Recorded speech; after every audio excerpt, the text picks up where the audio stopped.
Don't let your parents grow old alone like I did. A heartfelt story told directly to the viewer, from the voice of an aging parent, rich with emotional insights, personal moments, and gentle truths. It's quiet in here. Too quiet.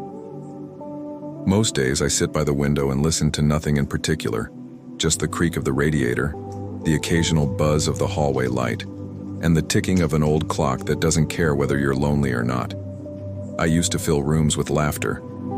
I was the one telling stories at family dinners, grilling burgers in the backyard, sneaking candy to the grandkids when their parents weren't looking. I was someone's husband, someone's dad, someone's grandpa. I still am, technically.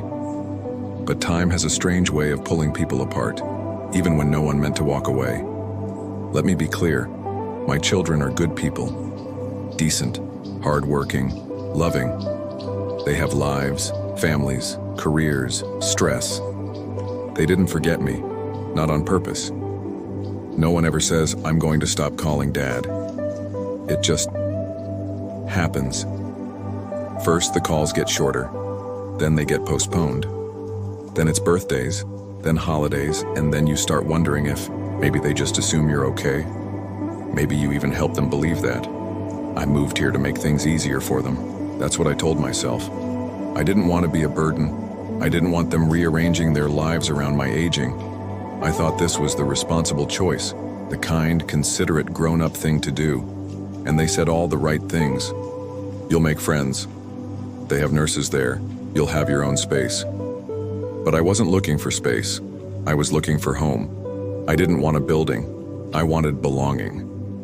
Now I sit here in this clean beige room, surrounded by polite silence, and I think about all the little moments I traded away without realizing their worth. I miss the clatter of dishes in a full kitchen. I miss shoes piled by the front door. I miss hearing someone say, Dad, can you help me with this? Even if it was something I couldn't really fix. I miss being needed. You might think this is just another old man rambling, and maybe it is. But I'm not talking to hear myself talk. I'm talking to you, because the truth is, someday, if you're lucky, you'll grow old too. And when that day comes, I hope you're not sitting where I am now, staring out a window and wondering where everyone went. So before you scroll past or get distracted by something else on your screen, I want to tell you a story, not a dramatic one, not a movie plot, just the honest truth about what it means to grow old in a world that's always moving on. And why, if you still have your parents around, you might want to pause and think, really think about what kind of ending you're writing for them. Because I didn't think. And now, I have all the time in the world to sit here and wish I had. I remember the day I moved into the care home. Not the date, not the numbers on the calendar, but I remember the feeling. It was overcast, late September, just cool enough that I had to wear the old sweater my wife knit for me a decade before she passed.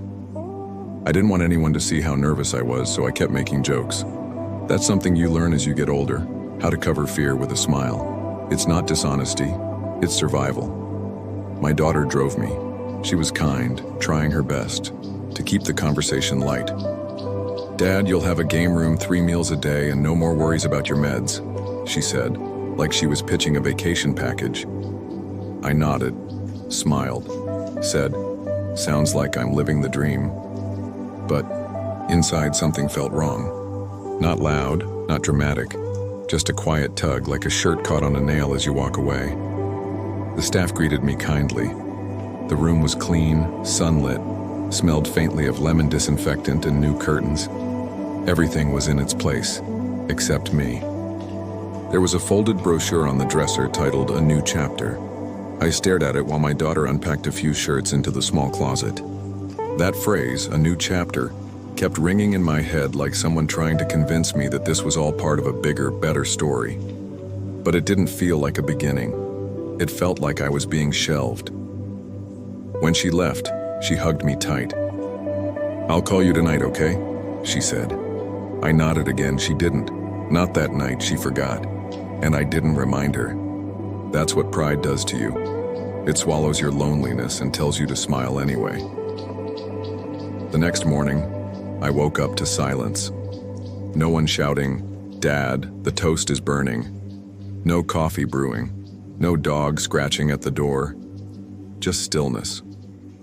And I remember sitting on the edge of the bed, gripping the hem of that same sweater and thinking, maybe this is what being responsible feels like. But here's what I wish someone had told me. Sometimes, in trying not to be a burden, you end up carrying the heaviest weight of all, being forgotten. It's strange the things you miss. You expect to long for holidays, birthdays, Sunday dinners. But what haunts you most are the small, ordinary sounds you never thought mattered, like the hum of a refrigerator in a busy kitchen, the soft thud of someone walking down the hall barefoot, the muffled giggle of a child trying not to get caught sneaking another cookie, the screen door slamming shut in summer, even the groan of the floorboards when someone wakes up in the middle of the night to use the bathroom. Here in this place, the sounds are managed. There's the soft wheeze of oxygen machines, the polite knock of nurses making rounds, a television playing softly in the common room, stuck on a channel no one really watches. Occasionally, someone down the hall coughs, but mostly, it's the sound of waiting. One evening, a nurse asked if I wanted to join the bingo night. I declined, not because I hate bingo, but because I knew what I really wanted wasn't on the card. I wanted the crash of plates being set too hard on the table. I wanted the awkward tune of my grandson learning the clarinet. I wanted the chaos that comes with being surrounded by life. Silence isn't just quiet. Silence is the absence of evidence that you're part of someone else's world. And over time, it starts to convince you that maybe you never really were. You start hearing ghosts, your wife calling from the kitchen, your son laughing at a joke you made at dinner, your dog barking at the mailman. They're not there, but your heart remembers the rhythm and it tries to play along. The worst part is, the silence teaches you to stop expecting sound. You stop checking your phone. You stop leaning in when you hear footsteps in the hall. You stop hoping. And the moment you stop hoping, something inside you starts to shut down. Not out of anger, not even sadness, just resignation. It's not that you stop loving your family. It's that you start accepting that they've moved on, while you're still sitting in the echoes. At first, they came often. My daughter would drop by on Thursdays after work, bringing me my favorite cinnamon rolls from the bakery near her office. She'd sit with me for half an hour, tell me about the kids' soccer games or how the washing machine broke again. It wasn't grand or dramatic, it was just life shared, and that made it feel like home. My son came on weekends. He brought his boys, and they'd run through the hallway too loud for the staff's liking, but I didn't care. I liked the noise. I liked the mess. They reminded me what it meant to be in the middle of something instead of watching from the outside. But life doesn't stay still for anyone. The visits started to change. Just a little at first. A call instead of a visit. Then a shorter stay. Then a missed week. Then two. Eventually they'd come, but not together. The grandkids had practices, recitals, school projects. "Sorry, Dad, we'll come next week," they'd say, with voices that meant it. I know they meant it. But next week turns into next month, and then suddenly you're wondering when you became a line item on a busy schedule. Something squeezed in if there's time. I'd sit in the common room sometimes, pretending to read, but really I was watching the front door. You can tell when someone's waiting. It's in the way their head tilts at every footstep, every creak of the floor. You can see it in the eyes of the other residents too. We all wait like children left at school a little too long after the bell. I once asked a woman named Ruth how long it had been since her daughter visited. She smiled and said, "Oh, she's busy with the grandkids." Her voice was soft, but her eyes betrayed her. They weren't angry, they were tired of hoping. That's a different kind of ache. When people stop showing up, you don't hate them. You try not to blame them. But something inside you gets quieter and lonelier. The world outside doesn't slow down just because you're no longer in it. And eventually, you start to wonder if maybe this is just the way things go. But that's not the part that hurts the most. The part that hurts is knowing that if I disappear one day, the world keeps moving. And someone else will sit in this chair in this same silence, waiting for the next visit that might never come. There's a thing that happens when you become a parent. You stop being allowed to be vulnerable. You're the one who wipes tears, not the one who cries. You're the one who makes everything okay, even when it's not. And then one day, you're 80 years old, still trying to wear that same armor even though it doesn't fit anymore. I never told my kids how lonely I was. Not because they wouldn't have cared, but because I didn't know how to say it. How do you tell your child, the one you taught to ride a bike, the one whose hand you held through heartbreak, that you go to sleep every night hoping you'll dream of them because it's the only time you get to see their face? I didn't want to guilt them. I didn't want them to visit out of obligation, so I smiled. I asked about their lives. I told them I was doing fine. And maybe in some ways I convinced myself too. Because if you admit the truth, what are you supposed to do with it? Sometimes I rehearsed the words in my head. I miss you. I feel invisible. I need to feel like I still matter to someone. But the words always stopped at the edge of my lips. Pride is a stubborn thing. It grows deeper with age, roots itself in your bones. It tells you, you've lived this long. You can handle a little silence. But silence is heavier than people think. There were nights I would write letters I never sent, pages filled with memories, some sweet, some bitter. Not out of anger, but out of longing.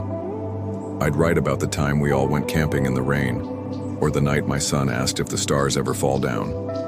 And I'd fold those letters and tuck them in the drawer next to my bed, like little confessions waiting for an audience that might never come. You see, there's this idea that parents are supposed to be endless reservoirs of strength. But even the strongest rivers dry up if nothing flows back. If I could go back and do it again, I'd be brave enough to say the simple, sacred truth. I need you. Not as a caregiver, not as a nurse, just as my child. Just show up and sit with me, that's all. But I waited too long, and now I say it here. Not because I think they'll hear it, but because maybe someone else will. And maybe someone else's parent won't have to keep their truth in a drawer. People always talk about aging like it's the enemy. They fear wrinkles, aching joints, slower steps. But I'll tell you something, aging never scared me. Not really. It's not the bad knees or the back pain that wears you down. It's waking up and realizing there's no one left to notice whether you got out of bed or not. The truth is, we were built to grow old. The body slows down, the hair thins. You eat less, sleep lighter, walk more carefully. That's all manageable. That's nature. That's expected. But what we're not built for, what none of us are really prepared to face, is the weight of disappearing from other people's lives while we're still alive. Loneliness doesn't announce itself with a loud bang. It's more like a slow leak, silent, steady, and invisible. You don't notice the hole at first, you just start feeling heavier, a little sadder, a little quieter. And one day you realize it's been 3 weeks since anyone said your name in a way that meant something. The world becomes distant. You start measuring time in hallway sounds and weather reports. You start talking to your coffee cup in the morning just to hear your own voice out loud. Here, in the home, we all know it. We don't say it directly, but we see it in each other's eyes. That flicker of recognition when someone actually listens. That deep inhale when a familiar voice calls. That silent dread when the mail cart rolls past your room. Again. Some of us still have family who call, and we hold on to those calls like lifelines. But most of us just learn to live without expecting much. We shrink our hopes down to something we can manage. A warm meal, a kind nurse, a sunny day. Aging itself isn't cruel. What's cruel is being forgotten in the middle of it. I don't need someone to take care of me every hour. I don't need constant attention. What I need, what we all need, is to know that we still matter, that someone still sees us, that someone still wants to hear what we have to say, even if we forget the ending of our own stories halfway through. So if you're young and healthy and busy, I get it. Life moves fast. But don't assume we're okay just because we don't complain. Sometimes the loudest pain is the one that sits in silence. There are things I know now that I wish I had told my children. Not to blame them, but to spare them the regrets I carry now as I look back. I wish they knew how much I still remember, even with my slowing mind. How I remember the weight of them, as babies in my arms. The sound of their teenage footsteps storming away after an argument. The quiet pride I felt when I saw them stand up for themselves, even if it wasn't in the way I taught them. I wish they knew that just because I don't say much anymore, doesn't mean I don't feel everything. That sometimes I sit here replaying old birthdays and family vacations like favorite songs on repeat. I wish they knew how often I think about the moments I could have held them longer, spoken softer, said "I'm proud of you" more. I was so busy being a provider, a protector, I forgot how important it was just to be present. I wish they knew that I forgive them for the distance, but I ache for the connection. That I don't want gifts. I don't want perfect holidays. I just want to sit at the kitchen table again with them across from me, talking about nothing at all. I wish they knew that asking me about my past doesn't make me sad. It brings me back to life. That when someone says, "Tell me about when you were young," my heart beats faster because someone sees me as more than just an old man. And most of all, I wish they knew that love doesn't expire, that even now, this far along, this quiet, this forgotten, I still love them with the same fierceness I did when they were 5 and scared of thunderstorms. And I still need to feel their love in return, not out of duty, but out of shared humanity. Before it's too late, I wish they knew that we, us, the old ones, were not asking for forever. We just want to be part of your now. Because someday your children will look at you the way you look at us now. And what you show them will be what they carry forward. If I had just one more year with them, I wouldn't ask for grand gestures. No cruise trips, no family reunions in some expensive resort, no big announcements or bucket lists. No, if I had one more year, I'd ask for something far more ordinary. Because ordinary, I've come to learn, is where the real treasures live. I'd ask to eat breakfast together again, to sit at that old kitchen table while the toast pops up too soon and someone forgets the coffee filter again. I'd take that over any 5-star brunch. I'd take the mismatched mugs, the sleepy hair, the morning grumbles. I'd ask for a Sunday afternoon where we all just lay around doing nothing. The kids arguing over what movie to watch. My daughter half folding laundry while chatting. My son mowing the lawn, even though it doesn't really need it. I'd give anything to hear those regular sounds again. Those small, beautiful nothings that say we are a family, and we're still in this together. I wouldn't care if they brought me gifts. I'd trade every sweater, every bottle of lotion, every greeting card for just one moment of real, uninterrupted presence. No phones, no clocks. Just them, looking at me like I was still part of the picture, not a footnote. If I had one more year, I'd ask for forgiveness, for the times I was too strict, too stubborn, too distant, and I'd give it back tenfold for the visits that didn't come, for the calls that were forgotten, for the way we all sometimes assume there will always be more time. I'd teach them how to slow down, how to sit with someone without needing to fix or change anything. I'd remind them that love doesn't always show up loud and dramatic. Sometimes it's just sitting quietly in the same room, saying, "I'm here." And when the end of that year came, I'd tell them not to grieve too hard. I'd say, "Remember me, yes. But more than that, remember now.